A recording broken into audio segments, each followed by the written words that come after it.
بسم الله الرحمن الرحيم عما يتساءلون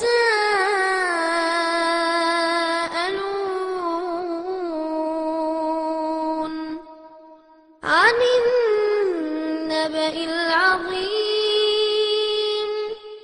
الذي هم فيه مختلفون كلا سيعلمون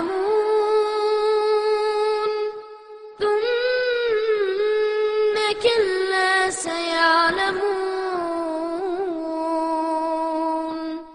ألم نجعل الأرض مهادا والجبال أوتادا وخلقناكم أزواجا وجعلنا نومكم سباتا وجعلنا الليل لباسا وجعلنا النهار معاشا. அஸ்ஸலாமு அலைக்கும் வரஹ்மத்துல்லாஹி வரகாத்துஹு. கண்ணியத்திற்கும் பெருமதிப்பிற்கும் உரிய எல்லாம் அல்ல அல்லாஹ் ஜல்ல ஷானஹு தஆலாவின் நல்லடியார்களே, அல்லாஹுடைய அளப்பெரும் கிருபையினால் அல்லாஹ் ஒருவனை மட்டுமே வணங்க வேண்டும், அவனுடைய தூதர் நபிகள் பெருமானார் ஸல்லல்லாஹு அலைஹி வஸல்லம் அவர்களை மட்டுமே பின்பற்ற வேண்டும் என்கிற சத்திய கருத்தை உலகத்திற்கு எடுத்துச் சொல்வதற்காக இந்த மாநாட்டினை நாம் நடத்தி கொண்டிருக்கிறோம். இந்த மாநாட்டிலே பெருகி வரும் பிரச்சனைகளுக்கு பெருமானாரிடமே தீர்வு உண்டு என்கிற தலைப்பு எனக்கு தரப்பட்டிருக்கிறது. இந்த நாட்டிலே, இந்த நாடு என்று சொல்வதை விட உலகளாவிய அளவிலே ஏராளமான பிரச்சனைகளை இன்று சமூகம் சந்தித்துக் கொண்டிருக்கிறது. பெரும் பெரும் அறிஞர்களால், சட்ட மேதைகளால், சட்டமன்றங்களிலும் நாடாளுமன்றங்களிலும் அதற்காக பிரத்யேகமாக சட்டங்கள் இயற்றப்பட்ட பிறகும் கூட சில தீமைகளை, சிலவற்றை சமூகத்திற்கு உகந்தது இல்லை, இது ஆபத்தானது என்று உணரக்கூடிய பல்வேறு விஷயங்களை ஒழித்து கட்ட வேண்டும் என்று விரும்புகிறார்கள், அதற்காக முயலுகிறார்கள். ஆனால் அதனால் எந்த விதமான பலனும் இல்லை என்று சொல்லி தோற்று போய் உட்கார்ந்திருக்கக்கூடிய காரியங்களை பார்க்கிறோம். எந்த ஒரு பிரச்சனைகளாக இருந்தாலும் அந்த பிரச்சனைகளை தீர்க்க வேண்டும் என்று ஒரு நாட்டை ஆளக்கூடியவர்கள் யோசிக்கிறார்கள். அப்படி யோசனை செய்து அவருடைய அறிவுக்கு உட்பட்டு அவர்கள் எடுக்கக்கூடிய முடிவுகள் எந்த அளவிற்கு அவர்களுக்கு பயனளித்திருக்கிறது, இதையெல்லாம் சற்று விரிவாக பேசுவதற்காகத்தான் இந்த தலைப்பு எனக்கு தரப்பட்டிருக்கிறது. உலகளாவிய அளவிலே பல்வேறு விதமான கொடுமைகளும் பிரச்சனைகளும் இருக்கின்றது. அதற்கு அல்லாஹுடைய தூதர் அவருடைய வாழ்க்கையில் எப்படிப்பட்ட தீர்வு இருக்கிறது என்பதை நாம் விளக்கி சொல்வதற்கு முன்பாக, நாம் வாழுகின்ற தமிழகத்திலே தற்போது நடைபெற்றுக் கொண்டிருக்கக்கூடிய மிகப்பெரிய ஒரு அரசியல் குழப்பத்தை துவக்கமாக சுருக்கமாக உங்களுக்கு முன் பதிவு செய்ய விரும்புகிறேன். இன்னைக்கு தமிழகத்தில் முதலமைச்சர் ஜெயலலிதா அவர்கள் மறைவுக்கு பின்னால் அந்த கட்சி இரண்டாக பிளவுபட்டு இரண்டு தலைமையின் கீழ் நாங்களா நீங்களா என்று சொல்லி மிகப்பெரிய அளவிலே ஒரு குடுமிப்பிடி சண்டை நடைபெற்றுக் கொண்டிருக்கிறது. நடைபெறுகின்ற சண்டைகளை எல்லா மக்களும் பார்த்து கொண்டிருக்கிறோம். சட்டமன்றத்திலே யார் அதிகமான மெஜாரிட்டியை எங்கள் பின்னால் தான் சட்டமன்ற உறுப்பினர்கள் இருக்கிறார்கள் என்று நிரூபிக்கிறார்களோ அவர்களுக்கு ஆட்சி. இந்த நேரத்தில் நாம் கவனிக்கக்கூடிய விஷயம் என்ன தெரியுமா? ஒரு கட்சியினுடைய மிக முக்கியமான தலைவர் மரணம் அடைந்து விட்டால் அடுத்த அந்த தலைமைக்கு யார் வருவார் என்று சொல்லி இது போன்ற கருத்து வேறுபாடு வருவது ஒரு விதர்ப்பமான விஷயம் அல்ல. அதெல்லாம் ஏற்படத்தான் செய்யும், அதெல்லாம் ஒத்துக்கொள்ளத்தான் செய்யணும். அப்படி வருகின்ற பொழுது எனது தலைமை தான் சரியான தலைமை என்று பேசுவதற்கு நீ நான் என்று போட்டி போடக்கூடியவர்கள் எதை மக்களுக்கு மத்தியிலே சொல்லுகிறார்கள் என்பதை நீங்கள் கவனிக்க வேண்டும். அதுவரைக்கும் சின்னமா என்று இதே முதலமைச்சர் இருந்தார். கட்சியினுடைய பொதுச் செயலாளராக ஆம் நாங்கள் ஏற்றுக்கொண்டோம் என்று இதே முதலமைச்சர் சொன்னார். அதற்கு பிறகு திடீரென்று அவருக்கு ஒரு ஞானம் பிறக்கிறது. எல்லாரும் டிவியை பார்த்துட்டு இருக்கிறான். பார்த்துட்டு இருக்கக்கூடிய நேரத்தில் திடீர்னு போயிட்டு மெரினால இருக்கக்கூடிய முதலமைச்சர் அடக்கம் செஞ்ச அந்த இடத்துல போயிட்டு உட்கார்ந்துக்கிட்டு அப்படியே ஒரு தியானத்தில் உட்கார்ந்துட்டார். ஒரு பயலுக்கு ஒண்ணுமே புரியல. அரை மணி நேரம் தமிழ்நாடு அப்படியே முடிச்சிட்டு இருக்கு. ஓபி எப்ப எழுந்திருப்பார், என்ன செஞ்சிட்டு இருக்கிறார் அப்படின்னு ஒரு நித்திய தியானத்தில் போய் உட்கார்ந்துட்டார். அதுக்குள்ள பார்த்தா மீடியா போய் குமியுது, காவல்துறை போய் குமியுது, பொதுமக்கள் போறாங்க. என்னன்னு தெரியலையே, எதையும் சொல்ல போறாரா அப்படின்னு சொல்லிட்டு ஒரு பெரிய சஸ்பென்ஸ், என்ன நடக்க போகுதுன்னு தெரியல. சரி எல்லாம் முடிச்ச வந்த, ஓகே அது கூட பரவாயில்லை. மீடியாக்களை சந்திச்சிங்க, அது கூட பரவாயில்லை. அப்படி சந்திக்கக்கூடிய நேரத்தில்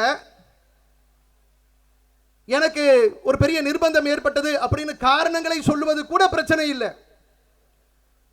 இதையெல்லாம் சொல்றாரு, எனக்கு பெரிய நெருக்கடி ஏற்பட்டு போச்சு, இதெல்லாம் நானாக ராஜினாமா பண்ணல, அதனால திரும்ப மீட்டெடுக்க போறேன் வரேன் அப்படின்னு சொல்லிட்டு ஒரு பெரிய பூகம்பத்தை வெடிக்க செய்கிறார். என்ன சொன்னாரு, என் கூட அம்மாவுடைய ஆன்மா வந்து பேசிச்சுன்னாரு. மறைந்த ஜெயலலிதா இவரோடு வந்து ஆன்மால வந்து பேசினாங்களாம். இவரா வந்து இப்ப பேசலையாம். மக்கள் நீங்க நம்பிக்கணுமா? 8 கோடி பேர் தமிழ்நாட்டில் இருக்கிறோம் என்று சொன்னால் எப்படி ஒரு கூமுட்டைகளாக நம்மை ஆக்குகிறார்கள் என்று பாருங்கள். இத்தனை மக்களுக்கும் தலைமை பொறுப்பு ஏற்றிருக்கிறோமே, எவ்வளவு கவனத்தோடு பேசணும் யோசித்து பார்த்தேன்.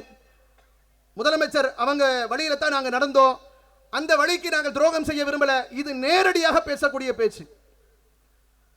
ஆன்மா வந்துச்சு தூண்டிச்சு அப்படின்னு சொன்னா ஏதோ மந்திர தந்திரத்தில் பேசுற பேச்சு போல, மிக ஒரு முதலமைச்சராக இருக்கக்கூடியவரெல்லாம் இப்படி பேசுவாரா என்று எள்ளி நகையாடக்கூடிய அளவிற்கு ஒரு காரணத்தை சொல்லுகிறார்.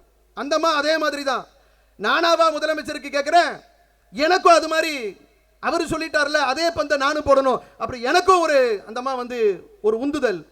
அதனால தான் சொல்றேன். அப்ப 2 பேரையுமே அந்த அம்மா தான் வந்து தள்ளி விடுது, போ 2 பேரும் போட்டி போடு. இதெல்லாம் மக்கள் பார்க்க மாட்டார்களா? கேலி கூத்தாக எண்ண மாட்டார்களா? அதை பற்றியெல்லாம் அவங்களுக்கு பெரிய கவலை இல்லை. ஒரு பதவிக்காக பிடிக்கின்ற சண்டை எந்த அளவிற்கு மிக மோசமாக இருக்கிறது என்று பாருங்கள். முதலமைச்சர் மரணிக்கிறார், ஜெயலலிதா மரணிக்கிறார். ஜெயலலிதா மறைவுக்கு பிறகு எல்லோரும் சேர்ந்து என்ன சொன்னார்கள்? ஒரே குரலில் என்ன சொன்னார்கள்? சின்னம்மா சின்னம்மா சின்னம்மா சின்னம்மா, எங்க சின்னம்மா, அம்மா அம்மா போயிட்டாங்க, அம்மா இடத்துல சின்னம்மா. வேற வார்த்தையே வரல. அந்த அம்மா இருந்த காலத்தில எல்லாம் இப்படியே தான் துதிப்பாடினாங்க. துதிப்பாடி துதிப்பாடி அந்த அம்மாவை எங்கள் பார்வையிலே அந்த கட்சியினுடைய பெயரை பயன்படுத்தி பெரிய ஆதாயம் அடைந்தவர்கள் எல்லாம் ஜெயலலிதாவை ஏமாற்றி விட்டார்களோ என்ற எண்ணத்தை அனைத்து மக்களுக்கும் ஏற்படுத்தக்கூடிய அளவிற்கு இன்னைக்கு சம்பவங்கள் நடைபெற்றுக் கொண்டிருக்கிறது. அடுத்து சின்னம்மா பாட்டு பாட போயாச்சு. சரி, சின்னம்மா பாட்டுன்னு படிச்சீங்கல்ல, அவங்க தான் வரணும், அவங்களுக்கு தான் எல்லா விதமான உரிமையும் இருக்கு. 32 வருஷம் கூட இருந்தாங்க, கூட இருந்தனால அவங்க தான் எல்லாமே நல்லது கெட்டது தெரியும், அம்மா மாதிரி பார்த்துக்கிட்டாங்க, அக்கா மாதிரி பார்த்துக்கிட்டாங்கன்னு எவன் எல்லாம் பேசுனானோ ஒரு 4 நாள்ல 3 நாள்ல 2 நாள்லயே ஃபியூஸ் போகும். அப்படியே இந்த பக்கம் வந்துட்டு இல்ல அம்மாவுடைய ஆட்சி என்பது அவங்க இவரைத்தான் அடையாளம் காட்டிட்டு போனாங்க, அப்படியே தலைகீழா பேசுறான். இதையெல்லாம் பார்க்கக்கூடிய நேரத்தில் நபிகள் நாயகம் ஸல்லல்லாஹு அலைஹி வஸல்லம் அவர்கள் சொன்ன அற்புதமான அந்த உபதேசங்கள் நம்முடைய கவனத்திற்கு வருகிறது. பதவிக்கு நீ அலையாத. இறை தூதரவர்கள் இந்த சமுதாயத்திற்கு செய்திருக்கக்கூடிய மிக முக்கியமான ஒரு உபதேசம், பதவிக்கு நீ தேடி போகாத. நபிகள் நாயகம் ஸல்லல்லாஹு அலைஹி வஸல்லம் அவரிடத்துல வந்து கேட்டாங்க, எங்களுக்கு பதவியை கொடுங்கன்னு கேட்டாங்க. கேட்டவர்களுக்கு பதவியை தர மாட்டேன் என்று சொன்னார்கள். நீ கேட்டு பெறாதே, நீ கேட்டு பெற்றால் படைத்தவனின் உதவி உனக்கு கிடைக்கவே கிடைக்காது. பதவி என்பதெல்லாம் பொறுப்பு என்பதெல்லாம் மக்களால் பார்த்து உனக்கு கொடுக்க வேண்டும். நீ போயிட்டு பிச்சை எடுக்க கூடாது. அதை அடைவதற்காக எட்டி பிடிப்பதற்காக எவன் தலையிலும் மிதிக்கலாம் என்று சொல்லி எண்ணம் வரக்கூடாது. இறை தூதரவர்கள் சொன்னார்கள். இன்று இறை தூதரவர்கள் சொன்ன பதவி விஷயத்தில், ஒரு தலைமைத்துவ விஷயத்தில் எப்படி நடந்து கொள்ள வேண்டும் என்பதற்கு ஒரு சிறந்த முன்னுதாரணமாக அல்லாஹ் ரப்பல் ஆலமீன் தமிழ்நாடு தௌஹீத் ஜமாத்தை வைத்திருக்கிறான். இந்த ஜமாத்தை வளர்த்தவர்கள், இந்த ஜமாத் இன்று 30 ஆண்டு காலமாக பல்வேறு விதமான அடக்குமுறைகளையும் எதிர்ப்புகளையும் விமர்சனங்களையும் பல்வேறு விதமான வெட்டுக்குத்துக்கள் அத்தனையும் எதிர்கொண்டு சத்தியத்தை இந்த மண்ணிலே நிலைநாட்டுவதற்காக போராடி கொண்டிருக்கக்கூடிய நேரத்திலே இதற்கு யார் துவக்கமாக இருந்தார்களோ, இதற்கு யார் மிக முக்கிய காரணியாக இருந்தார்களோ, சகோதரர் பிஜே அவர்கள் ஒரு காலத்திலே இந்த ஜமாத்தினுடைய தலைமை பொறுப்பிலே இருந்தார். இன்று அவருக்கு எந்த விதமான பொறுப்பும் இல்லை, பதவியும் இல்லை. சிந்தித்து பாருங்கள்.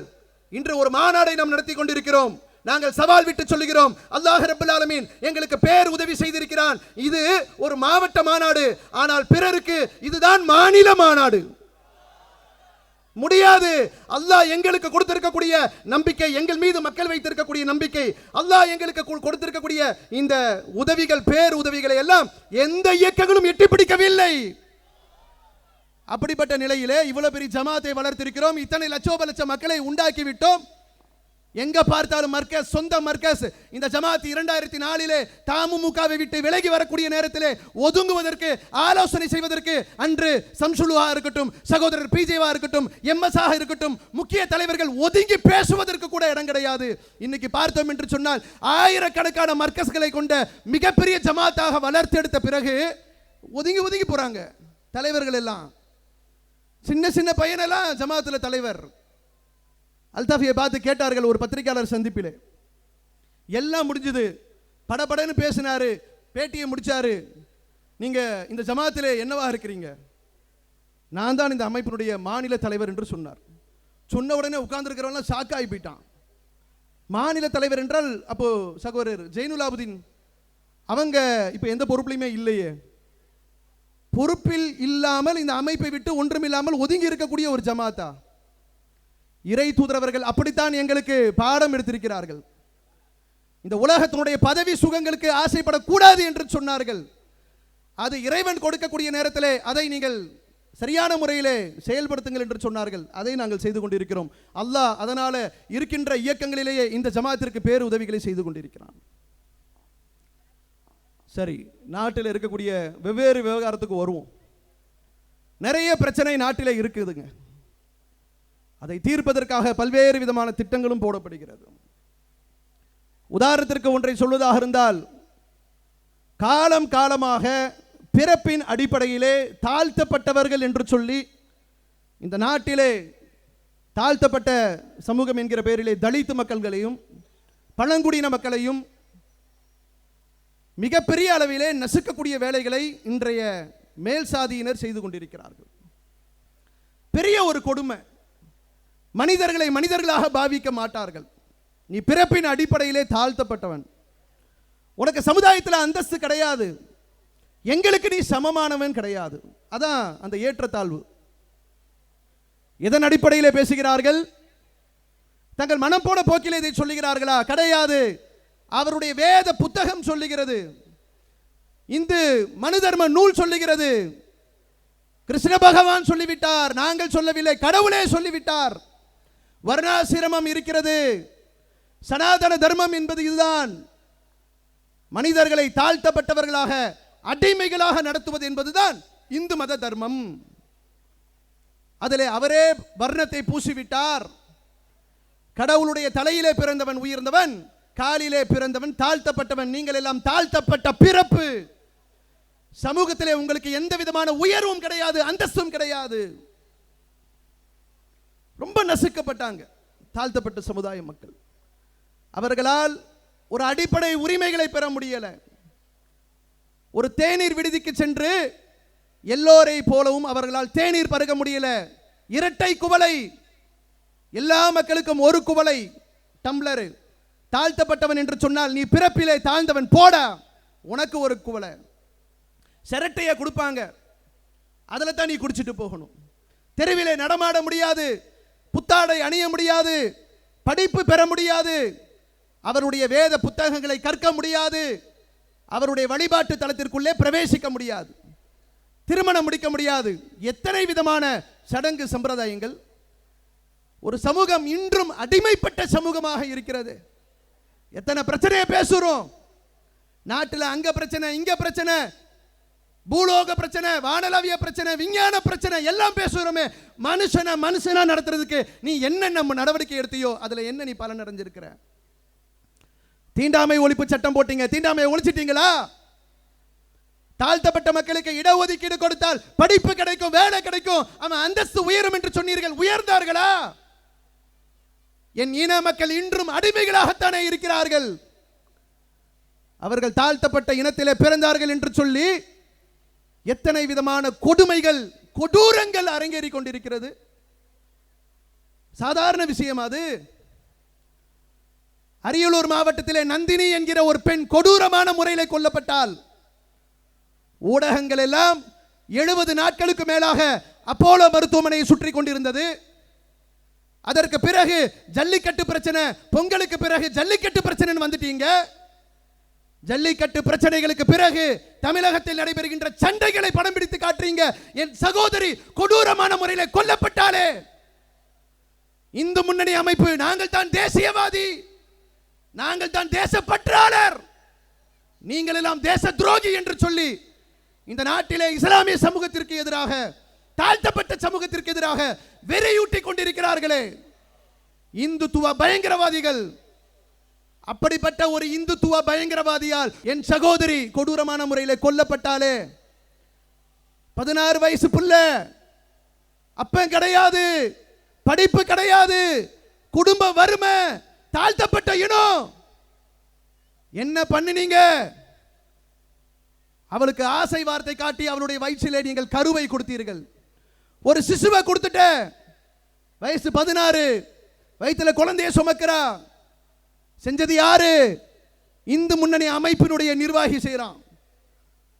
அப்படி ஒரு சம்பவம் நடைபெற்று அந்த தாழ்த்தப்பட்ட பெண் கூலி தொழில் செய்யக்கூடியவள், அதிலே தன்னுடைய குடும்பத்தினுடைய வயிற்றை கழுவி கொண்டிருக்கிறார்கள்.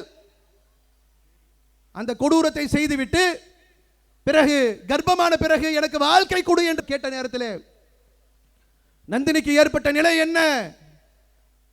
வா என்று கூட்டிக் கொண்டு ஏதோ திருமணம் முடிப்பது போல அந்த சின்ன பிள்ளையை அழைத்து சென்று இவனும் இவனுடைய கூட்டாளிகளும் கொடூரமான முறையிலே பாலியல் வல்லுறவு செய்து கொடுமைகள் செய்து அந்த பிஞ்சு குழந்தைகிட்ட அப்படிப்பட்ட ஒரு வெறியாட்டத்தை நிகழ்த்திய பிறகு அவனுடைய வெறி தனியல. வயிற்றில சிசு இருக்குன்னு சொன்னா குழந்தையை காட்டி பயமுறுத்தினா, குழந்தையை காட்டி பயமுறுத்துறா என்று சொல்லி கொடூரமான முறையிலே கூர்மையான ஆயுதத்தை வைத்து கிழித்து எந்த பகுதியின் வழியாக குழந்தைகளை அந்த தாய்மை என்கிற அந்தஸ்தை பெறுவதற்கு பெற்றெடுப்பார்களோ அதை கிழித்து உள்ளே இருக்கக்கூடிய சிசுவை எடுத்து அந்த பிள்ளை உடுத்திருந்த ஆடையிலேயே சுற்றி எரித்து சாம்பலாக்கி இவளையும் கொண்டு போயிட்டு கிணத்துல போட்டீங்களடா அயோக்கியர்களா. இது மேல் சாதியினுடைய ஆதிக்கத்தில் நடைபெற்ற சம்பவம் இல்லையா? தாழ்த்தப்பட்டவள் எவன் கேட்பான்? ஜல்லிக்கட்டு பிரச்சனை போய்கிட்டு இருக்கு, எல்லா மீடியாவும் மெரினாக்கு போயிருக்கிறான், அதானடா உங்க திட்டம். தாழ்த்தப்பட்ட ஒரு பிள்ளை உயிரை இழந்திருக்கிறாளே, அந்த குடும்பம் நிர்கதியாய் நிற்கிறதே. அப்படிப்பட்ட ஒரு கொடூரம் அவளுடைய பிறப்பு தாழ்த்தப்பட்ட பிறப்பு என்று சொல்லி நடைபெறவில்லையா? தலித்து குழந்தைகள் வட மாநிலங்களிலே தலித்து 2 குழந்தைகள் தலித்துக்கு பிறந்தார்கள் என்கிற பெயரிலே வீட்டோடு வைத்து கொளுத்தப்பட்டார்களே. தலித் என்பதற்காக என்னடா பாவம் பண்ணாங்க? பிறப்பின் அடிப்படையிலே அந்த பிள்ளை தானாக தீர்மானித்து வருகிறதா? நான் உயர்ந்த சாதி, நான் தாழ்ந்த சாதி என்று சொல்லி தேர்ந்தெடுக்கிறதா? கொடூரம் இல்லையா? கொல்லக்கூடிய நேரத்திலே, கொளுத்தக்கூடிய நேரத்திலே சற்று கூட ஈவு இரக்கம் இருக்காதா? குஜராத் எந்த மோடியை பிடிச்சாங்களோ அந்த குஜராத்திலே உனா என்கிற ஒரு பகுதி இருக்கிறது. அந்த பகுதியிலே சென்ற ஆண்டு செத்து போன மாட்டினுடைய தோலை உரித்தார்கள் என்று சொல்லி ஒரு கொடூர வேட்டை நடத்தப்பட்டது. 4 இளைஞர்கள், தலித் சமுதாயத்தை சேர்ந்த 4 இளைஞர்கள் செத்து போன மாட்டோடைய தோலை உரித்தார்களாம். உத்தரப்பிரதேச மாநிலத்தில் அஹ்லாக் என்கிற ஒரு முஸ்லிமை மாட்டின் பெயரை சொல்லி கொடூரமாக கொலை செய்த கும்பல், வெறி கொண்ட கும்பல், ஆதிக்க சக்தி தலித் என்பதற்காக அந்த 4 இளைஞர்களையும் மிக கொடூரமான முறையிலே கட்டி வைத்து அந்த காட்சிகள் எல்லாம் சமூக வலைத்தளங்களில் வந்தது, பார்க்க முடியல. அதே போன்று ஏராளமான முஸ்லிம்கள் மாட்டின் பெயரால் கொடூரம் செய்யப்பட்டார்கள். நமக்கும் முஸ்லிமுக்கும் நமக்கும் இந்துத்துவ சக்திக்கும் நடைபெறுகின்ற பிரச்சனை என்பது வேற. என் தாழ்த்தப்பட்ட சமுதாயத்திற்கு எதிராக நீ செய்த இந்த கொடூரம் எதற்காக? அவன் பிறப்பால் தாழ்த்தப்பட்டவன். குஜராத் மாநிலத்திலே அவர்கள் தாழ்த்தப்பட்ட சமூகத்திலே சமர் என்கிற குலத்திலே பிறந்தவர்கள். சமர் என்கிற குலம் என்பது ஆண்டாண்டு காலமாக செத்து போன மாட்டினுடைய, அழுகி போன மாட்டினுடைய தோலை உரிப்பதுதான் அந்த குலத்தொழில். இந்த அயோக்கியர்கள் தாழ்த்தப்பட்டவர்கள் என்பதற்காக உயிரோடு உள்ள மாட்டை இவர்கள் கொன்றுவிட்டார்கள், அதனுடைய தோலை உரிக்கிறார்கள் என்று சொல்லி மனிதர்களுடைய தோலை உரித்தீர்களடா. ஒரு பக்கம் பார்த்தோம் என்று சொன்னால் ஜல்லிக்கட்டுக்கான போராட்டம். ஜல்லிக்கட்டில் எங்கள் காளை எப்படிப்பட்ட காளை என்று சொன்னால் 2 கொம்பு சிங்கம் என்று பேசுகிறார்கள். இல்லப்பா அது காளை தான், காளை இல்ல அது சிங்கம், 2 கொம்பு உள்ள சிங்கம்னு சொல்றாங்க. இப்ப மாடை மாடாக பார்க்க மாட்டோம், அதை விட மேலான நிலையில் பார்ப்போம் என்று பேசக்கூடியவர்கள் நந்தினியை மாட்டை விட மோசமாக பார்க்கிறார்கள். அந்த தலித் சகோதரர்களை மோசமாக பார்க்கிறார்கள். ரோஹித் வெமுலா நிறைய பேருக்கு தெரியாது. ஹைதராபாத்தில் படிச்சிட்டு இருந்த ஒரு ஏழை குடும்பத்தை சேர்ந்த ஒரு தலித் மாணவன். பாரதிய ஜனதா கட்சியில் ஏபிவிபி என்ற பெயரிலே மாணவர் அமைப்பை வைத்திருக்கிறார்கள். அந்த மாணவர் அமைப்பின் மூலமாக அவன் தலித் என்பதற்காக அவனுக்கு ஏராளமான கொடுமைகள் நிகழ்த்தப்படுகிறது, கொடூரங்கள் நிகழ்த்தப்படுகிறது. மனதால் அவனை மிகப்பெரிய உளைச்சலுக்கு ஆளாக்குகிறார்கள். ஒரு கட்டத்திலே இனி இந்த ஆதி சாதிகளுக்கு எதிராக நம்மால் ஜெயிக்க முடியாது, வாழ முடியாது, உயிரை மாய்த்துக் கொள்வோம் என்று சொல்லி இறந்து போனானே, தற்கொலை செய்து கொண்டானே ரோஹித் வெமுலா. இந்த நாட்டிலே எத்தனை ரோஹித் வெமுலா, எத்தனை நந்தினி, எத்தனை கொடூரங்கள். என்னடான்னு கேட்டா பிறப்பால அவங்க எல்லாம் தாழ்த்தப்பட்டவங்க, நாங்கெல்லாம் உயர்ந்தவங்க. உயர்ந்தவன் தாழ்ந்தவன் என்று பாகுபாடு காட்டி சமூகத்தை அழைத்து கொண்டிருக்கிறார்கள். தீண்டாமைக்கு எதிராக சட்டம் போட்டார்கள், ஒன்றும் பயன் இல்லை. பல்வேறு விதமான நடவடிக்கை, எந்த விதமான பயனும் இல்லை. இந்த சமுதாயத்தை பாருங்கள். படைத்தவனை ஏற்றுக்கொண்டிருக்கக்கூடிய இஸ்லாமிய சமூகத்தை பாருங்கள். இந்த சமுதாயத்தில் இங்க உட்கார்ந்து இருக்கக்கூடிய அத்தனை பேரும் பாரம்பரிய முஸ்லிம்களா, அரபு நாட்டு இறக்குமதிகளா? கிடையவே கிடையாது. எல்லாம் ஒரு 5-6 தலைமுறைக்கு முன்னாடி போனா, ஒரு 7-8 தலைமுறைக்கு முன்னால் போனால் நம்முடைய மூதாதையர்கள் அன்றைய காலகட்டத்திலே ஆதிக்க சக்தியால் செய்யப்பட்ட கொடுமைகளை சகித்துக் கொள்ளாமல் இஸ்லாம் தான் அமைதி மார்க்கம், இஸ்லாத்திலே தான் சமத்துவம் இருக்கிறது என்று சொல்லி நபிகள் நாயகம் ஸல்லல்லாஹு அலைஹி வஸல்லம் அவர்கள் சொன்ன தீர்வை ஏற்றுக்கொண்டு அவர்கள் அன்று இஸ்லாத்தை ஏற்றுக்கொண்டதின் காரணமாக அவர்களின் சந்ததிகளாக நாங்கள் இங்கு அமர்ந்திருக்கிறோம். எங்களுக்குள்ள ஏற்றத்தாழ்வு கிடையாது, இங்க சாதிய வேறுபாடு கிடையாது. இதுல இன்று இஸ்லாத்தை ஏற்றுக்கொண்டவர் இருப்பார், நேற்று ஏற்றுக்கொண்டவர் இருப்பார். எந்த விதமான வேறுபாடும் கிடையாது, பாகுபாடும் கிடையாது. உலகத்தில் எந்த விதமான ஆன்மீக சித்தாந்தமும் மனிதனை மனிதனாக சமமாக பாவிக்கக்கூடிய சித்தாந்தத்தை சொல்லவே கிடையாது. வேதம் படிச்சுட்டா வசந்தவன், செவப்பா இருந்தா வசந்தவன். இன்றும் பார்த்தீர்கள் என்று சொன்னால் மேற்கத்திய நாடுகளிலே இந்த கருப்பின அழிப்பு என்பது நடைபெற்றுக் கொண்டிருக்கிறது. வெள்ளை தோல் ஆதிக்க அங்க நடைபெறுகிறது. கருப்பா இருக்கிறவன் எல்லாம் கொடூரம் செய்வான், கொடுமை செய்வான், வெறிநாயை ஏவி விடுவான். அவ்வளோ பெரிய சமூகத்திலே பாதிப்புகளை ஏற்படுத்தி கொண்டிருக்கிறது. எந்த தீர்வுகளையும் அவர்களால் எட்டி பிடிக்க முடியவில்லை. இன்று இஸ்லாமிய சமூகத்தால் இது நடத்த முடிகிறது. எங்களிடத்திலே இது போன்ற வேறுபாடுகள் இல்லை, உயர்வு தாழ்வு இல்லை என்று சொன்னால் எது அதை ஏற்படுத்தியது? இஸ்லாம் தான் அதை ஏற்படுத்தியது. நபிகள் நாயகம் ஸல்லல்லாஹு அலைஹி வஸல்லம் அவர்கள் எங்களுக்கு கற்றுத் தந்த அந்த தீர்வு தான், அந்த பாடம் தான் எங்களை இப்படி பழக்கி இருக்கிறது. சொன்னார்கள், நீங்கள் அத்தனை பேருமே ஒரு தாய் தந்தையருக்கு பிறந்தவர்கள், உங்களுக்கு மத்தியிலே எந்த விதமான வேறுபாடும் கிடையாது. நிறத்தாலோ மொழியாலோ பிறப்பாலோ எந்த வேறுபாடும் கிடையாது. நீங்கள் அத்தனை பேரும் ஒரு ஆணில் இருந்து ஒரு பெண்ணில் இருந்து படைக்கப்பட்டுள்ளீர்கள். நீங்கள் ஒருவரை ஒருவர் அறிந்து கொள்வதற்காக கிளைகளாக, கோத்திரங்களாக இறைவன் உங்களை பிரித்திருக்கிறான். ஒவ்வொருத்தரும் பார்ப்பதற்கு வித்தியாசமான தோற்றத்தில் இருப்பது, நிறத்தால் மாறுபட்டு இருப்பது, அத்துணையுமே அடையாளம் காணுவதற்காக என்பதற்காகத்தான் அமைத்திருக்கிறோம். உங்களிலே சிறந்தவர்கள் நிறத்தால் வெள்ளை நிறத்தவர்கள் அல்ல, பிறப்பால் உயர்ந்தவர்கள் அல்ல, அத்துணை பேரும் சமமானவர்கள். படைத்தவனை அஞ்சக்கூடிய விஷயத்தில் தான் நீங்கள் உயர்வானவர்களாக இருக்க முடியுமே தவிர இது உங்களை தீர்மானிக்கக்கூடியது இல்லை என்று சொன்னார்கள். இன்றும் அது இஸ்லாமிய சமூகத்திற்கு மத்தியிலே நடைமுறையில் இருந்து கொண்டிருக்கிறது. அதனால் தான் அடக்குமுறைக்கு ஆளாகக்கூடிய ஒருவன் யோசிக்கிறான், எனக்கு இஸ்லாம் தான் தீர்வாக இருக்க முடியும். இதே நெல்லை மாவட்டத்தில் ஏற்பட்டது. சுமார் 30 ஆண்டுகளுக்கு முன்பாக என்ன புரட்சி? மீனாட்சிபுரத்திலே நடைபெற்ற புரட்சி தெரியாதா? ஒரு கிராமமே இஸ்லாத்தை நோக்கி வந்தது.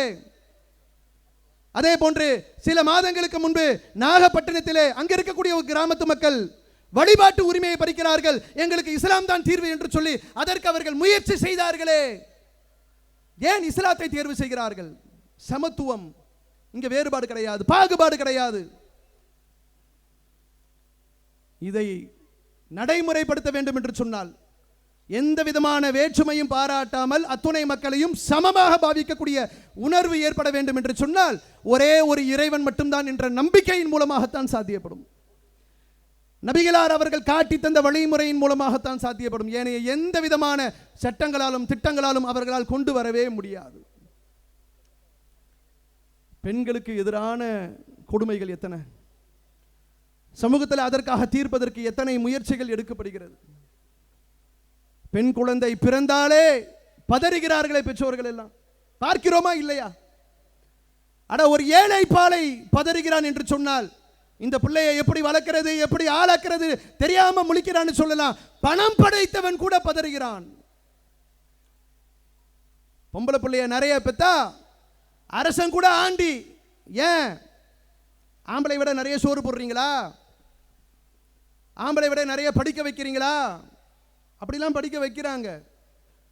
பொம்பளை பிள்ளை என்று சொன்னால் பெண் பிள்ளையை ஆண் பிள்ளையை விட அதிகமாக சீராட்டி பாராட்டி வளர்க்கக்கூடிய அந்த வளர்ப்பெல்லாம் எல்லா சமூகங்களிலுமே இருக்கிறது. அவ்வளோ ஒரு பாசம் பொம்பளை பிள்ளைனா. ஆனால் பெற்ற உடனேயே ஒரு கவலை வருகிறது. உன்னை பெத்துட்டோமே, உன்னை எப்படி வளர்க்க போறோம்? உனக்கு நாங்கள் நல்ல உடையை கொடுத்துட முடியும், எங்கள் சக்திக்கு உட்பட்டு நல்ல படிப்பை கொடுக்க முடியும், நல்லபடியாக வளர்க்க முடியும். ஆனால் கல்யாணம் என்று வருகிற பொழுது உனக்கு எப்படி நாங்கள் காரியம் நடத்துறது, அந்த கல்யாணத்தை செஞ்சு வைக்கிறது? அன்னைக்கு உள்ள காலகட்டத்திற்கு உன்னோட ரேட் எப்படின்னு எனக்கு தெரியாது. மாப்பிளைக்கு எவ்வளவு விலை கொடுப்பது என்று எங்களுக்கு தெரியாது. பயம் இருக்கிறதா இல்லையா? அரசாங்கத்தில் திட்டங்களை போடுகிறார்கள். என்ன திட்டமா? குழந்தை பிறந்த உடனேயே நிறைய இன்சூரன்ஸ் கம்பெனிக்காரங்களை பார்க்கலாம். பெண் குழந்தை பிறந்தால் பெண் குழந்தை பிறந்த உடனேயே உங்களுக்கு ஒரு ஸ்கீம் இருக்கு. அந்த ஸ்கீமில் நீங்கள் சேர்ந்துட்டீங்கன்னு சொன்னா அந்த குழந்தை அப்படியே வளர வளர வளர அந்த பிள்ளைக்காக நீங்கள் எடுத்திருக்கக்கூடிய அந்த காப்பீடும் அப்படியே வளர்ந்து கொண்டு கல்யாணம் பண்ணக்கூடிய நேரத்தில் உங்களுக்கு ஒரு பெரிய தொகை வரும். 5 லட்சம் ரூபாய்க்கு பாலிசி இருக்கு, 10 லட்சம் ரூபாய்க்கு பாலிசி இருக்கு. ஏண்டா பாலிசி? இதெல்லாம் ஒரு பாலிசியா? பெண்களை திருமணம் முடிக்கக்கூடிய நேரத்தில் வியாபாரம் செய்கிறார்களே, அவளும் ஒரு மனுஷி தானே, அவளுக்கும் உணர்வு இருக்குமா இல்லையா? தாய் தகப்பன் சம்பாதிச்சிருக்கக்கூடிய அவனுடைய சொத்துக்களை எல்லாம், வீடு வாசல்களை எல்லாம், வசதி வாய்ப்புகளை எல்லாம் இழந்து பெற்றவர்கள் தெருவில் வந்து உட்கார்ந்து நமக்கென்று ஒரு வாழ்க்கை கொடுக்கிறார்களே என்று சொல்லி அவள் நொந்து கொள்ள மாட்டாளா? எவனுமே யோசிக்க மாட்டேன்றானே. படித்தவனும் அப்படித்தான் இருக்கிறான், படிக்காதவனும் அப்படித்தான் இருக்கிறான். அவன் அவனுடைய வசதி வாய்ப்புக்கு ஏற்ப ரேட்டு ஃபிக்ஸ் பண்றான். கல்யாணம் வந்து உட்கார்ந்த உடனேயே பிள்ளை நல்லா இருக்கா, படிச்சிருக்கா, நல்ல குடும்பமா, நல்ல கோத்திரமா, அதனுடைய தன்மைகள் எப்படி, அந்த குடும்பத்தினுடைய நடவடிக்கை எப்படி, அதையெல்லாம் தாண்டி என்ன தருவீங்க? இதை பேசுறதுக்குன்னு 4 பேரை கூட்டிட்டு போவான். சம்பந்தம் பேசுற இடத்துல உனக்கெல்லாம் சரியா பேச தெரியாது, நாங்க வரோம். எவ்வளவு பெரிய அக்கிரமம், பெண் இனத்திற்கு எதிராக எவ்வளவு பெரிய கொடுமை அது. கல்யாணம் முடிச்சு கொடுத்த பிறகு அவ்வளவு சிரமப்பட்டு கல்யாண வாழ்க்கை அடைந்த பிறகு சரி சிரமப்பட்டுட்டோம், கடன் பட்டுட்டோம், பிள்ளைக்கு கல்யாணத்தை முடிச்சு கொடுத்துட்டோம், இதுக்கு பிறகு நல்லா இருந்த போதும் என்று நிம்மதியாக இருக்க முடியுதா? நிம்மதியாக இருக்க முடியலையே. அவளுக்கு கர்ப்பம் உண்டாகிடுச்சுன்னு சொன்னா அடுத்தடுத்து சீரு அது இதுன்னு சொல்லிட்டு எவ்வளவு இந்த சமுதாயத்திலும் இருக்கேங்க. முஸ்லிம்கள் செய்யலன்னு சொல்ல முடியுமா? சீர் வரிசைன்ற பேர்ல குழந்தை பிறந்தால், பெண் குழந்தையா இருந்தால் அதுக்கு ஒண்ணு, ஆம்பளை பிள்ளையா இருந்தால் அதுக்கு ஒண்ணு என்று அந்த குழந்தை வளர வளர வளர அந்த பெண்ணினுடைய குடும்பத்தார்கள் பிள்ளையை திருமணம் முடிச்சு கொடுத்தாங்களே, அவங்களுடைய வாப்பா உம்மா பிச்சை எடுக்கிற நிலைமைக்கு வருகிறார்களே. பள்ளிவாசல பாருங்க, குமரி காரியமா வந்திருக்கிறேன், குமரி காரியமா வந்திருக்கேன்னு சொல்லிட்டு கண்ணீரோடு பிள்ளையை பெற்றெடுத்தவர்கள் வந்து நிற்கிறாங்களே. ஒரு மனசாட்சி இல்ல, ஒரு உறுத்தல் இல்ல. எல்லா சமூகங்களிலுமே வரதட்சணை என்பது தலைவிரித்து ஆடுகிறது. வரதட்சணை ஒழிப்பு சட்டம், டவுரி பிரிவென்டிவ் ஆக்ட் எல்லாம் வச்சிருக்கிறான். டௌரியை ஒழிக்கிறதுக்கு சட்டம் இருக்கு. 7 வருஷம் தண்டனை கொடுத்துருவேன். நான் கேட்கிறேன், வரதட்சணை வாங்கி கல்யாணம் முடிக்கிற அத்தனை பேரும் 7 வருஷம் கம்பி என்றானா? நீ எல்லாம் அப்படி சட்டத்தை வச்சுக்கிட்டு, அந்த மாதிரி சட்டத்துறை நிபுணர்களை வச்சுக்கிட்டு, நீதிபதிகளை வச்சுக்கிட்டு இந்த நாட்டில் நிர்வாகம் பண்றியா? எல்லாத்திலையும் ஓட்டம் இருக்கு. தப்பு செஞ்சவன் வெளியில வரதுக்கு சட்டத்தில் ஓட்டம் இருக்கு. தண்டிக்கப்படுறது கிடையாது. கண்ணீரோடு அவளுடைய வாழ்க்கை கொடுமை, பெரிய கொடுமை. உம்மா வாப்பா கிட்ட எந்த கஷ்டத்தையும் அனுபவிக்காமல் வளர்ந்த சிட்டுக்குருவி மாதிரி வளர்ந்திருப்பா.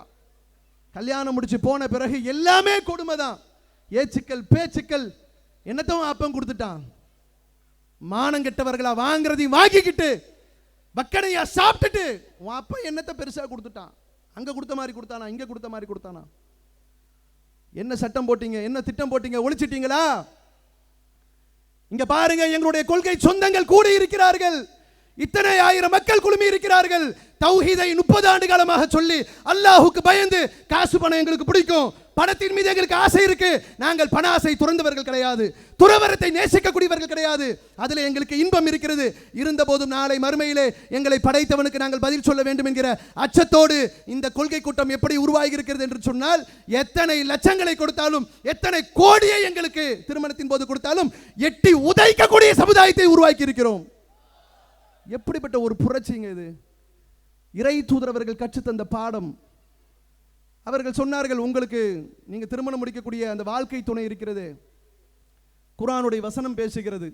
நீங்கள் அமைதி பெறுவதற்காக, ஆண்களை பார்த்து இறைவன் பேசுகிறான், நீங்கள் அமைதி பெறுவதற்காக உங்களிலிருந்து உங்களுக்கு இறைவன் வாழ்க்கை துணையை தந்திருக்கிறான். இது இறைவனுடைய சான்று என்று சொல்லப்படுகிறது. அப்படிப்பட்ட பெண்களை நீங்கள் திருமணம் முடிக்கக்கூடிய நேரத்திலே, மனைவி என்கிற ஒரு அந்தஸ்தை அவர்களுக்கு கொடுக்கக்கூடிய நேரத்திலே, திருமணம் முடிக்கக்கூடிய பெண்களுக்கு அவர்கள் ஒரு ஒரு விலை மதிப்பு நிறைந்தவர்கள். அவர்களுக்கு நீங்கள் மகரு கொடுங்க, மனக்கொடை கொடுங்க, கொடுத்து திருமணம் முடிங்க. உலகத்தில் பெண்களுக்கு கொடுத்து மன வாழ்க்கையை ஏற்படுத்திக் கொள் என்று சொல்லி உலகத்தில் எவனுமே சொல்லல. இறை தூதரவர்கள் சொன்னார்கள், கொடுத்துத்தான் முடிக்க வேண்டும். அங்கிருந்து சொல்லி காசு பெறக்கூடாது. நாங்க பெற மாட்டோம். இஸ்லாமிய சமூகத்தில் நாங்கள் இந்த கொள்கையை, தௌஹீத் ஜமாத்தில் இருக்கக்கூடிய எவரும், ஒரு உறுப்பினர் கூட, இத்தனை லட்சம் மக்கள் உறுப்பினர் கொண்ட ஜமாத், ஒரு பைசாவை நாங்கள் பெற மாட்டோம். ஏன்? இறை தூதரவர்கள் எங்களுக்கு சொல்லி இருக்கிறார்கள். தீர்வு இஸ்லாத்தில் மட்டும்தான் இருக்கு. நபிகள் நாயகம் ஸல்லல்லாஹு அலைஹி வஸல்லம் அவர்கள் காட்டி தந்த வழிமுறையில் மட்டும்தான் இருக்கு. அந்த திருமணம் எளிமையாக நடத்தப்பட வேண்டும். அந்த திருமணத்திற்கு என்று பெண் வீட்டார் சல்லி பைசா செலவு செய்யக்கூடாது. குழந்தை அந்த பெண் ஈன்றெடுக்கக்கூடிய நேரத்தில் அதற்கான செலவுகள், எல்லா போக்குவரத்தும் அந்த கணவனுக்குத்தான் சேர்ந்தது. கணவன் தான் பார்க்கணும். சக்தி இருந்தால் கல்யாணம் முடி, சக்தி இல்லைன்னு சொன்னால் கல்யாணத்தை விட்டுட்டு நோன்பு வச்சுட்டு போ என்று சொல்லக்கூடிய மார்க்கம். உனக்கு பருவம் வந்து திருமணம் முடிக்கணும் என்ற நிலை வருகிற பொழுது நிர்வாகம் பண்ண முடியும். ஒரு பொண்டாட்டியை வச்சு அவளுக்கு என்னால் நான் என்ன சாப்பிட்றேனோ அதை கொடுக்க முடியும் என்று சக்தி இருந்தா வாடா, இல்லாட்டி போடா என்று சொல்லக்கூடிய மார்க்கம் இஸ்லாம். அப்ப எங்க வரதட்சணை வரும்? ஏன் பெண் கொடுமை வருது? ஏன் ஸ்டவ் வெடிக்குது?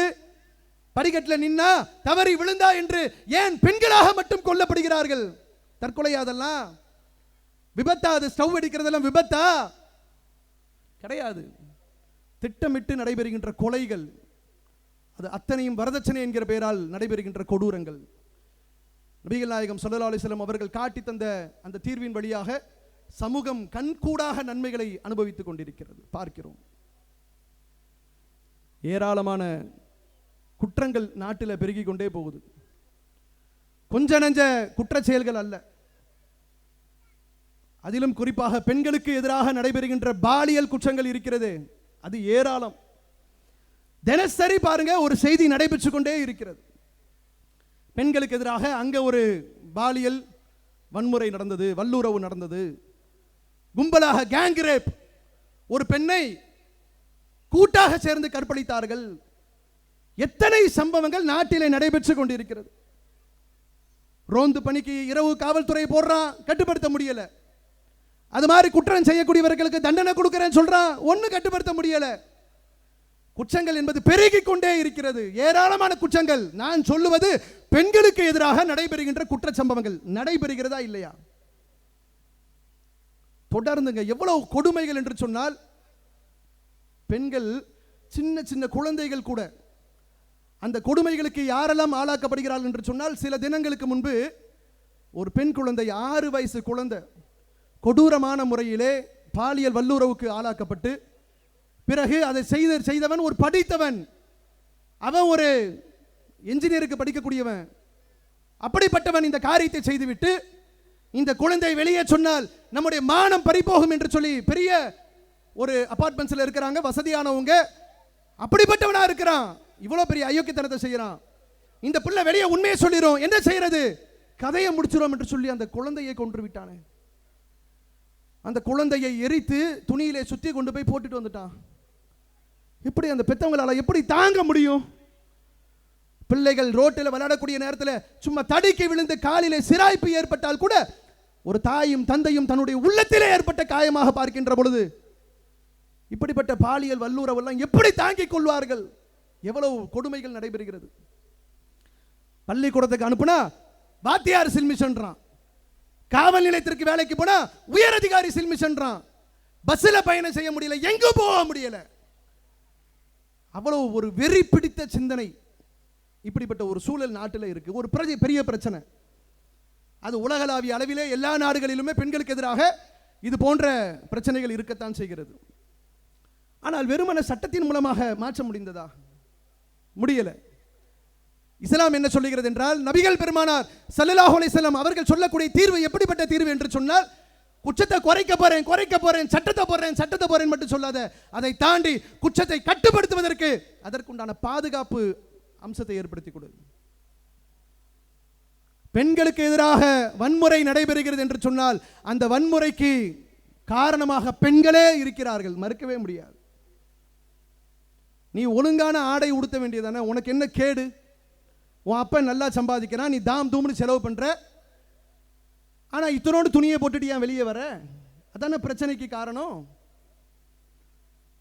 அதுவும் இன்னைக்கு இருக்கக்கூடிய காலகட்டம் இருக்குது. சுபஹான் அல்லாஹ், அல்லாஹ் சொல்லி காட்டுகிறான், ஆண்களாக இருக்கக்கூடியவர்கள் குல்லில் மூமினீன யகுல்லு மின் அபுசாரிஹிம் வ யக்ஃபலு ஃபுரூஜஹும், நம்பிக்கை கொண்ட ஆண்களுக்கு நீங்கள் சொல்லுங்கள். அல்லாஹ் சொல்லி காட்டுகிறான் 24வது அத்தியாயத்தினுடைய 30வது வசனத்தில், ஆம்பளையா இருக்கிறவன் பார்வையை தாழ்த்திக்கொள், கீழே பாரு, கெட்டதை பார்க்காத அப்படின்னு சொல்லிட்டு பெண்களுக்கு என்ன சொல்றான்னு கேட்டா, பெண்களாக இருக்கக்கூடிய நீங்கள் உங்களுடைய முகங்களையும் உங்களுடைய கைகளையும் முன் கைகளையும் தவிர மற்றவைகளை மறையுங்கள்.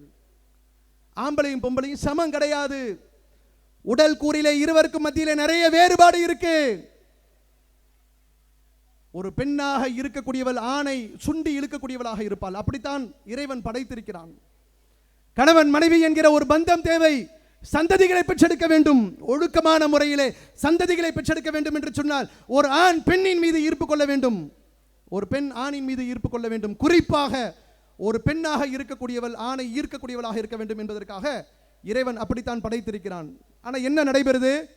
மேற்கத்திய கலாச்சாரம், லேட்டஸ்ட் ஃபேஷன் என்கிற பெயரில் ஆடைகளை அரைகுறையாக அணியக்கூடிய ஒரு மோசமான கலாச்சாரம். கேட்டால் லேட்டஸ்ட் ஃபேஷன். ஏமா கொஞ்சம் தாராளமா நீங்க துணி எடுத்து தச்சேன்னு சொன்னா உன் மானம் இன்னும் காப்பாற்றப்படுமே, இப்படித்தான் உடுத்தணும் அப்படின்னு இறுக்கமான ஆடை உடுத்துவது, அரைகுறையான ஆடைகள். எத்தனை ஆய்வுகள் சொல்லுகின்றது. என்ன சொல்றான்? 2014 சென்னையில் இருக்கக்கூடிய ஒரு தனியார் மருத்துவமனை ஆய்வு செய்கிறார்கள். பெண்களுக்கு எதிராக நடைபெறுகின்ற வன்கொடுமைகளுக்கு, குறிப்பாக பாலியல் ரீதியான குற்றங்களுக்கு என்ன காரணம் அப்படின்னு போயிட்டு ஆய்வு பண்றாங்க. பெரும்பாலும் யார்கிட்ட கேட்கிறாங்க? படித்தவர்கள்ட்ட கேட்கிறாங்க, கல்லூரி பேராசிரியர்கிட்ட கேட்கிறாங்க, நீதிமன்றத்தில் பணி செய்கின்ற வழக்கறிஞர்கள்ட்ட கேட்கிறாங்க, நீதிபதிகள்கிட்ட கேட்கிறாங்க. எல்லாரும் கருத்து சொல்றாங்க. கருத்தை அவர்கள் வெளியிடுகிறார்கள். எல்லா பத்திரிகைகளிலும் வருகிறது. அதற்கு பிரதான காரணம் பெண்களின் ஆடை என்று சொல்லப்படுகிறது. வெவ்வேறு காரணங்கள் இருக்கு. ஆணுடைய வக்கர புத்தி காரணம் என்று சொல்லப்படுகிறது. அப்படி என்று நிறைய காரணங்கள் சொல்லப்பட்டாலும் முக்கியமான காரணம், அதிகமான வாய்ப்பை ஏற்படுத்தி தருவது பெண்ணினுடைய ஆடை. இஸ்லாம் சொல்லுது, உன்னுடைய ஆடையை நீ சீர்படுத்து. பெண்ணுக்கு சொல்லுது. இஸ்லாமிய பெண்கள் தங்களுடைய ஒழுக்கத்தை காப்பாற்றிக் கொள்வதற்கு இறைவன் கொடுத்திருக்கக்கூடிய மிகப்பெரிய ஒரு பாக்கியமாக அவர்கள் புர்காவை அணிகின்ற பொழுது பெண்ணடிமைத்தனம் என்று சொல்லி இஸ்லாமிய பெண்களை ஏளனமாக பேசுகிறது இந்த சமூகம். நீங்க தானே பாதிக்கப்படுறீங்க, உங்களை தானே கையை பிடிச்சி இழுக்கிறான், உங்களை தானே ரொம்ப மோசமாக நடத்துறான். அப்ப பாதுகாப்பு கவசம் இஸ்லாம் சொல்லுகிறது. அதே போல தண்டனைகள் கடுமையாக இருக்கணும். சட்டங்கள் என்ற பெயரிலே இருக்கக்கூடாது. அந்த குற்றங்கள் நடைபெறுகிறது என்று சொன்னால் குற்றம் செய்யக்கூடியவன் கடுமையான தண்டனைக்கு உட்படுத்தப்பட வேண்டும். அப்படியெல்லாம் கிடையாது. தப்பு செய்யக்கூடியவனுக்கு தப்பிப்பதற்கென்று இந்த நாட்டிலே ஏராளமான வாய்ப்புகள் இருக்கிறது. ஆபாசத்தை உண்டு பண்ணுவதற்கென்று ஒரு பக்கம் சினிமாவை திறந்து வைக்கிறான், ஒரு பக்கம் டாஸ்மாக திறந்து வைக்கிறான், குடிக்கிறான், குடி போதையில வந்து தப்பு செய்யறான். சினிமாவை பார்க்கிறான், அது தூண்டுது, பால் உணர்வை தூண்டுது, தப்பு செய்யறான். எல்லா நாட்டிலே இவன் பாட்டுக்கு தூக்கி மேல வச்சுட்டு எல்லாம் ஒழுங்கா நடனா எப்படி நடப்பான்?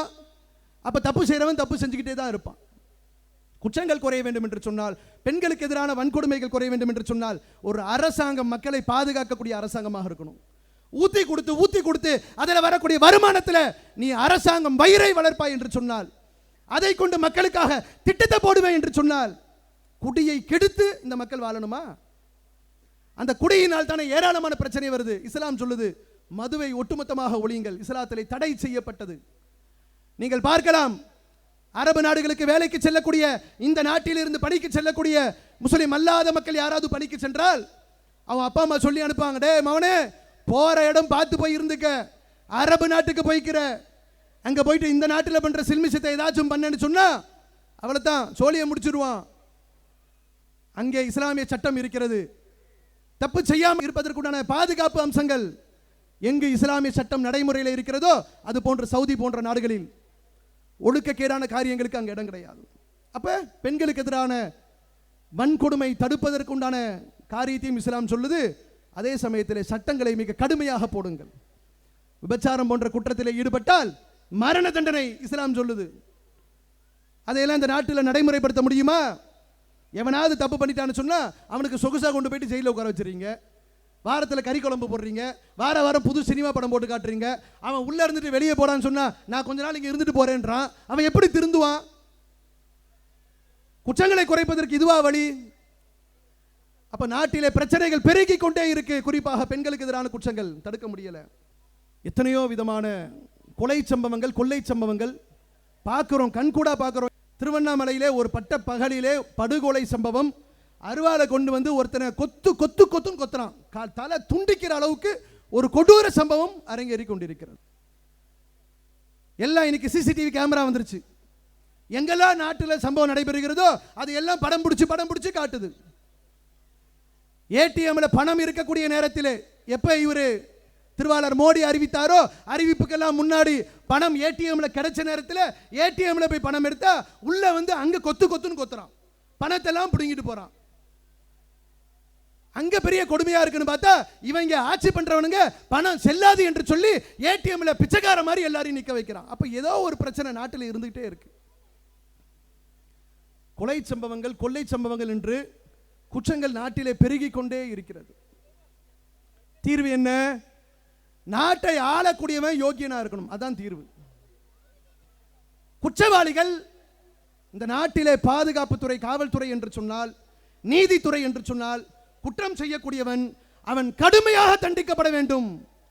நல்லவர்களை பாதுகாப்பதற்கு தான் காவல்துறை, கெட்டவர்களை பாதுகாப்பதற்கு அல்ல. ஆனால் சாபக்கேடு என்ன தெரியுமா? நம்முடைய நாட்டிலே கெட்டவர்களுக்கு பெரிய அதிகாரிகளுக்கு மத்தியிலே, காவல்துறை அதிகாரிகளுக்கு மத்தியிலே, அவன் கொலைக்காரனா இருந்தா, கொள்ளக்காரனா இருந்தா, நகை திருட்டு செய்யறவனா இருந்தா, தப்பான தொழில் செய்யக்கூடியவனா இருந்தா, அவனுக்கெல்லாம் பெரிய செல்வாக்கு இருக்குங்க. ஒரு சாமானியன் தான் போலீஸ் ஸ்டேஷனுக்குள்ள போறதுக்கு தொட நடுங்குறான், உள்ள போக பயப்படுறான்.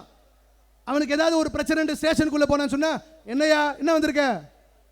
ஐயா இப்படி பண்ணிட்டாங்க, அப்படி பண்ணிட்டாங்க, அடிச்சிட்டான், பிடிச்சிட்டான், ஓ பெட்டிஷன் எழுதி கொடுத்துட்டு போயா. நாயை விரட்டுற மாதிரி விரட்டுவாங்க இந்த காக்கி சட்டை போட்டவர்கள். இவங்கெல்லாம் இந்த நாட்டில் காவல்துறை, நாட்டை பாதுகாக்கக்கூடிய துறை. எப்படிப்பட்ட மோசமான செயல்களில் காவல்துறை ஈடுபடுகிறது.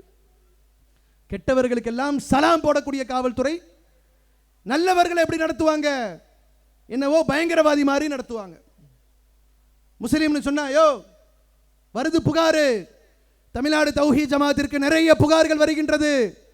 சில மாவட்டங்களிலே பாஸ்போர்ட் பதிவு செய்கின்ற பொழுது அந்த பாஸ்போர்ட்டை பெறக்கூடிய நேரத்தில் வெரிஃபிகேஷனுக்காக வருவாங்க, விசாரணைக்காக வருவார்கள். அது நடைமுறை, அதில் பிரச்சனை இல்லை. அந்த நடைமுறையின் பொழுது என்ன சொல்லப்படுகிறது என்றால், நீ என்ன ஐஎஸ்ஐஎஸ்ல இருக்கியா? மதுரை மாவட்டத்தில் கேட்கிறான். காக்கி சட்டை போட்டு இருக்கக்கூடிய சில கருப்பாடுகள் கேட்கிறது, நீ என்ன ஐஎஸ்ஐஎஸ்ல இருக்கிறியா? அல்கைதால இருக்கியா? ஏண்டா அல்கைதால இருந்தா உங்ககிட்ட வந்து பாஸ்போர்ட்டை தேடிக்கிட்டு வெளிநாட்டில் போயிட்டு அந்த கொளுத்துற வெயில போயிட்டு வேலையாடா பாப்பா கேட்கிற காக்கி சட்டையை போட்டுட்டு. அப்படிப்பட்ட கெட்டவர்கள் சமூகத்திலே, சமூக தீமை கேடுகளிலே ஈடுபடக்கூடியவர்கள், டாஸ்மாக் கடை நடத்தக்கூடியவர்கள், அவங்க வீட்டு கல்யாணத்தில் உயர் அதிகாரி போய் கலந்துக்கிறாரு. நாளைக்கு அவனால எனக்கு பாதிப்பு என்று சொன்னால் நீ எப்படா நடவடிக்கை எடுப்ப? குற்றங்கள் பெறுகிறது என்று சொன்னால் காக்கக்கூடியவர்கள் அதுக்கேற்ற தகுதியுடையவர்களாக இருக்க வேண்டும். மக்களை பாதுகாப்பதுதான் எங்களுடைய இலக்கு. குறிப்பாக நல்ல மக்களை பாதுகாப்பது. கெட்டவர்கள் காவல்துறையை பார்த்து, காக்கி சட்டையை பார்த்து பயப்படுவது அப்படி செய்ய. ஜல்லிக்கட்டுக்காக போராட்டம் நடத்துறா, உள்ள இறங்கி விளாசி தள்ளுற, அவன் உனக்கு எதிராக வன்முறை பண்ணானா? ஜல்லிக்கட்டுக்கும் இஸ்லாத்திற்கும் என்ன பார்வை? தௌஹீத் ஜமாத்துடைய பார்வை என்ன? அது தனி போராட்டம். தமிழக மக்கள் செய்த போராட்டம், அதுல ஒரு கோரிக்கை வைக்கிறான்னு சொன்னா ஏத்துக்க மறுத்துக்க, அது உன் அதிகாரத்தில் உள்ளது. போராட்டத்தில் வந்து உட்கார்ந்து இருந்தவன் 1 மணி நேரம் உட்கார்ந்துக்கிறோம், 2 மணி நேரம் உட்கார்ந்துக்கிறோம், 7 நாள் அனுமதி கொடுத்துட்டீங்க, கொஞ்ச நேரம் கொடுங்க, கலைஞ்சு போயிடுறோம், அதெல்லாம் முடியாது. அடிச்சு விரட்டுறான். வாகனத்தை தீ வைக்கிறார்கள், கடைகளுக்கு தீ வைக்கிறார்கள், வன்முறை சம்பவங்கள் அத்தனையும் செய்துவிட்டு அப்பதானே நாளைக்கு கணக்கு காட்ட முடியும். ஏன் தடியடி நடத்தின, ஏன் கல் எறிஞ்ச, ஏன் பாட்டில விட்ட அப்படின்னு கேட்டா இதெல்லாம் பத்தி எறிஞ்சது, எங்களுடைய காவல் நிலையம் பத்தி எறிந்தது, கணக்கு காட்டணும்ல, அவனே கொடுத்துறான். ஒரு காவல்துறை அதிகாரிகள் இப்படி செய்தால் நாட்டு மக்கள் எப்படி இந்த சட்டத்தை மதிப்பார்கள்? எவ்வளவு பெரிய உயர்ந்த அந்தஸ்துல காவல்துறையை மக்கள் பார்க்கிறார்கள். ஆனால் கீழ்த்தரமான காரியத்தை காவல்துறை செய்கிறது. குற்றங்கள் பெறுவதற்கு நாட்டை பாதுகாக்கக்கூடிய கவசமாக இருக்கக்கூடிய பாதுகாப்பு துறையில் இருக்கக்கூடிய ஓட்டைகள் தான் காரணமாக இருக்கிறது. அதிகாரிகள் என்று சொன்னால் அவர்கள் அதற்குரிய தகுதியோடு நடப்பார்கள் என்று பார்க்கின்ற பொழுது தகுதிகளை பார்க்க முடியல. தருமபுரி மாவட்டம் தெரியுதா? அங்க அரூர்னு ஒரு பகுதி இருக்கு. அந்த அரூர் என்கிற ஊருக்கு அருகாமையிலே வாச்சாத்தி என்கிற ஒரு கிராமம் இருக்கிறது. அங்கே 1992 நடைபெற்ற கொடூரம் என்ன தெரியுமா? அங்கே எல்லாம் பழங்குடியின மக்கள் வாழ்ந்து கொண்டிருக்கிறார்கள். அந்த கிராமத்திற்குள்ளே வனத்துறை அதிகாரி போகிறாங்க. 150க்கு மேற்பட்ட வனத்துறை அதிகாரி போகிறார்கள். 108 காவல்துறை அதிகாரி போகிறாங்க. வருவாய்த்துறை அதிகாரிகள் செல்கிறார்கள். 92 நடைபெற்ற இந்த கொடூர சம்பவத்தினுடைய நோக்கம் என்ன தெரியுமா? அங்கே இருக்கக்கூடிய பழங்குடியின மக்கள் எல்லாம் சந்தனத்தை கடத்தி விற்பனை செய்கிறார்கள் என்று சொல்லி இந்த நாட்டை பாதுகாக்கக்கூடிய வனத்துறை, காவல்துறை எல்லாம் உள்ளே செல்கிறது. சட்டவிரோதமாக மர கடத்தலில் ஈடுபட்டார்கள் என்று சொன்னால் சட்டத்தின்படி தண்டிப்பதில் எந்த விதமான ஆட்சேபனையும் இல்லை. ஆனால் நடைபெற்ற சம்பவம் என்ன தெரியுமா? அவர்கள் உள்ளே நுழைந்தார்கள்.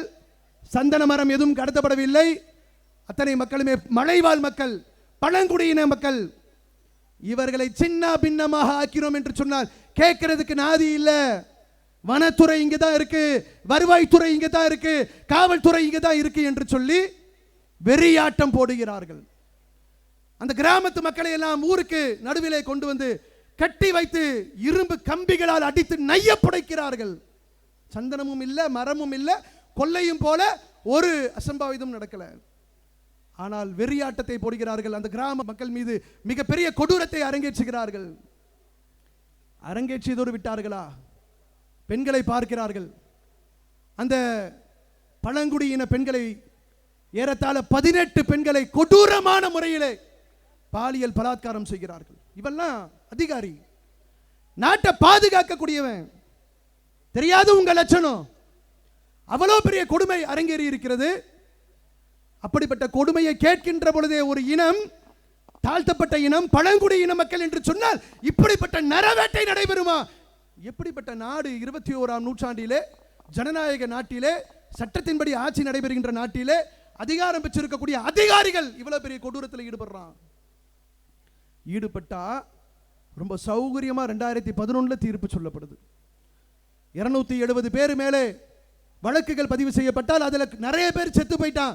20 வருஷம் விசாரணை பண்ணா எவன்டா தாங்குவான்? அப்ப நாட்டில் அதிகாரத்துறை என்பது எப்படி இருக்கு பாருங்க.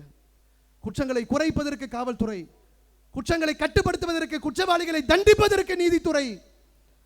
ஆனா அதிகாரத்தில் இருக்கக்கூடியவர்கள் அதிகார துஷ்பிரயோகம் செய்கிறார்கள். குற்றங்கள் எப்படி குறையும்? இது மாதிரியான ஒரு ஈன செயலில் ஈடுபடக்கூடியவர்கள் எப்படி இந்த நாட்டை பாதுகாக்கக்கூடியவர்களாக இருப்பார்கள்? இஸ்லாம் சொல்லுகிறது, நபிகள் நாயகம் ஸல்லல்லாஹு அலைஹி வஸல்லம் அவர்கள் அதற்கும் அழகான தீர்வை சொல்லுகிறார்கள். ஆட்சி செய்யக்கூடியவன், ஒரு அதிகாரத்தை பெறக்கூடியவன் எப்படி இருக்க வேண்டும் என்று சொன்னால் மக்களை எல்லாம் அரவணைக்கக்கூடியவனாக இருக்க வேண்டும்.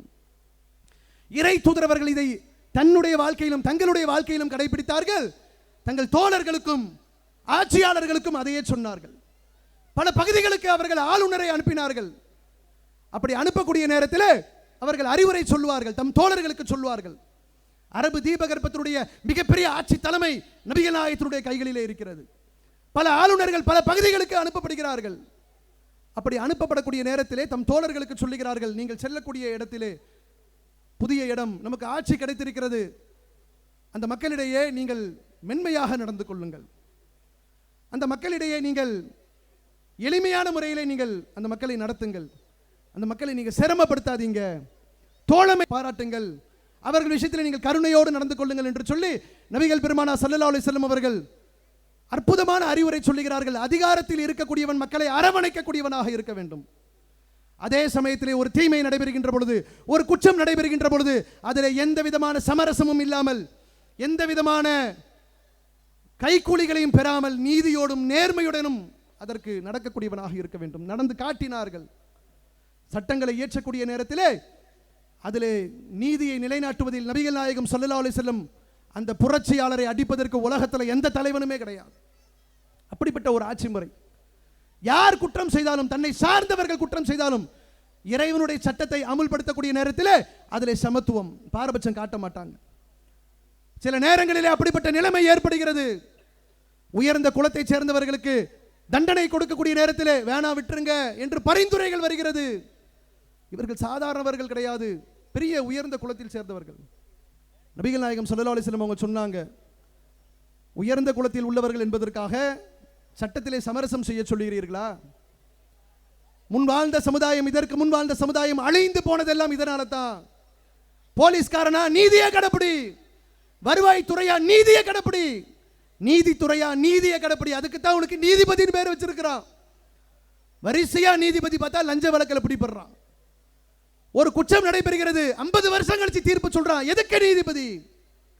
இறை தூதரவர்கள் சொல்லுகிறார்கள், முன் வாழ்ந்த சமுதாயம் அழிந்து போனதற்கு என்ன காரணம் என்று சொன்னால், தீர்ப்பு வழங்கக்கூடிய நேரத்தில் ஆளை பார்த்து தீர்ப்பு கொடுப்பான். இவன் வேண்டியவன், வேண்டப்படாதவன், இவன் வசதியானவன், இவன் வசதி குறைஞ்சவன், அதனால் தான் சமுதாயம் அழிந்தது என்று சொல்லி நபிகள் நாயகம் ஸல்லல்லாஹு அலைஹி வஸல்லம் அவர்கள் சொன்னார்கள். அவர்களும் வாழ்ந்து காட்டினார்கள், சமூகத்திற்கும் எச்சரிக்கை செய்தார்கள். நீங்கள் நீதி செலுத்தக்கூடிய நேரத்திலே உங்கள் தாயாக இருந்தாலும், தந்தையாக இருந்தாலும், உச்சராக இருந்தாலும், உறவினராக இருந்தாலும் நீதி செலுத்தக்கூடிய நேரத்திலே உங்களுடைய விருப்பு வெறுப்பை தூக்கி வைத்து விட வேண்டும். அதெல்லாம் இருக்கணும். ஆட்சியாளர்களுக்கு அப்படிப்பட்ட உன்னதமான பண்பு வந்தால் மாத்திரம்தான் இந்த நாட்டிலே பெருகக்கூடிய பிரச்சனைகளுக்கு தீர்வுகள் ஏற்படும். அத்தனை பிரச்சனைகளுக்கும் தீர்வுகளை நபிகள் நாயகம் ஸல்லல்லாஹு அலைஹி வஸல்லம் அவர்கள் அற்புதமான முறையிலே நமக்கு கற்றுத் தந்திருக்கிறார்கள். அந்த தீர்வுகள் மாத்திரம்தான் உலகத்திலே சந்திக்கக்கூடிய அத்துணை பிரச்சனைகளுக்கும் தீர்வாக இருக்கும்.